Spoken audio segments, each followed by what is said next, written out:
Good day mga boss, matapos nga matalo ng Converge Fiber Xers kontra sa Magnolia Pambansang Manok Templados, inamin mismo ng kanilang head coach sa si Delta Pineda, maghahanap na nga po sila ng kanilang bagong import at hoping na makaabot pa sa mga susunod nilang laban. Katulad po ng inulat natin dati pa, ay under negotiation po etong si Alessi Johnson ng Converge Fiber Xers. Opo, kung naaalala nyo po ito pong si Alessi Johnson, 29 years old, 6'8 ang height. At alam nyo ba, 2018 second round 50 pick overall ng Indiana Pacers. Nakapaglaro ito ng 2 taon sa Indiana. Tapos, sa Raptors, Brooklyn Nets, Chicago Bulls, Washington Wizards, New Orleans Pelicans, San Antonio Spurs. Nakapaglaro din po ito sa NBA G League, sa Austin Spurs, sa Wisconsin Herd, at huling nakapaglaro sa Asia noong naglalaro ito sa Korea sa KBL kung saan sa Busan KCC Igis nakakuha po ito ng kampyonato. Pagkatapos ay lumipat po sa Japan sa Kawasaki Brave Thunders, bumalik po sa Amerika at huling pinaglaruan po nito sa China sa Shenzhen Leopards. Ito po yung mga career highlights, achievements po nitong si Alessi Johnson. All NBA G League second team, 2-time first team All MBC noong 2017 at saka 2018. Ito po yung mga credential na meron itong si Alessi Johnson. Bukod sa NBA player po ito, ay ang kanyang international experience hindi po matatawaran. Nag-a-average po ito ng 30 points per game sa kanyang karera, na kung saan napakaganda po ng kanyang ipinapakita. Ito po ang kinakailangan ngayon na import ng Converge Fiber Xers na makakatulong po sa kanila sa kampanya sa Commissioner's Cup. Hindi pa naman po huli ang pagkuha o pagpapalit ng import.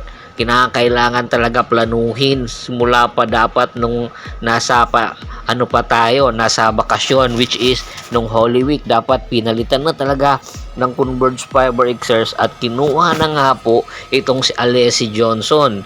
Opo, kasi nga po napakalaking tulong po netong si Alessi Johnson sa lineup ng Converge Fiber Xers.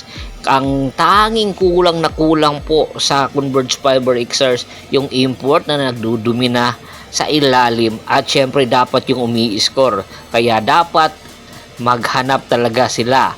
At isa pa po sa mga possible na option or possible import na replacement ng Converge ay itong si DeMarcus Amir Casin, o mas kilala sa tawag na Boogie.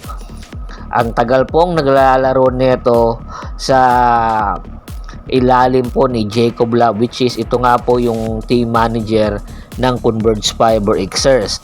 Naglalaro ito si DeMarcus Casin sa lahat ng international exposure nga po ni Jacob Love. At alam nyo ba na itong si DeMarcus Casin, first round 5th overall pick noong 2010 ng Sacramento Kings.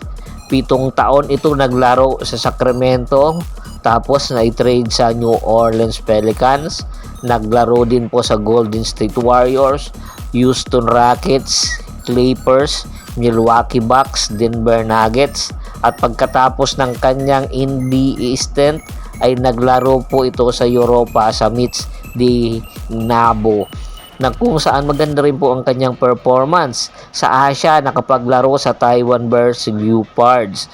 Tapos bumalik po ng Europa sa Mitch de Nabo at doon po na malagi hanggang lumipat po ng Selengi Bogons.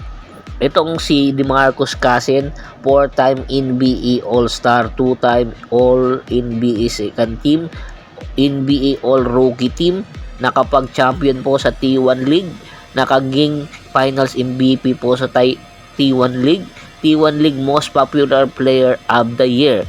Ito yung kanyang performance sa Asia sa ilalim po ng Taiwan Leopards. Kaya madadala po niya ito sa Converge Fiber Xers, yung naghahanap talaga ng isang import. Ito yung maibibigay nga ni DeMarcus Cousins sa Converge. Ito yung paghahalimaw niya sa ilalim na kulang po kay Kyler Kelly. Ngayon pa lang sana or nung nakaraan mga bago pa nalugmok sa 06 itong Converge Fiber Xers ay dapat naghanap na talaga sila at tiningnan na nila, in-evaluate na nila si Kyler Kelly. Ang lamya po naging performance 4 points lang po, kaya hoping po ang Converge na baliktarin at nagsunod-sunod na nga po ang kanilang panalo.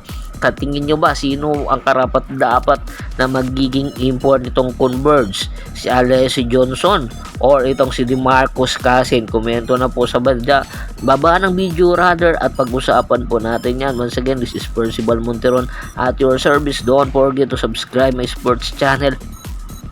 At don't forget to click the notification bell button para nga maging updated palagi sa kwentuhan. At bago pa man natin tapusin ang ating kwentuhan, shoutout muna tayo sa ating mga solid na followers na lagi pong sumusuporta sa atin.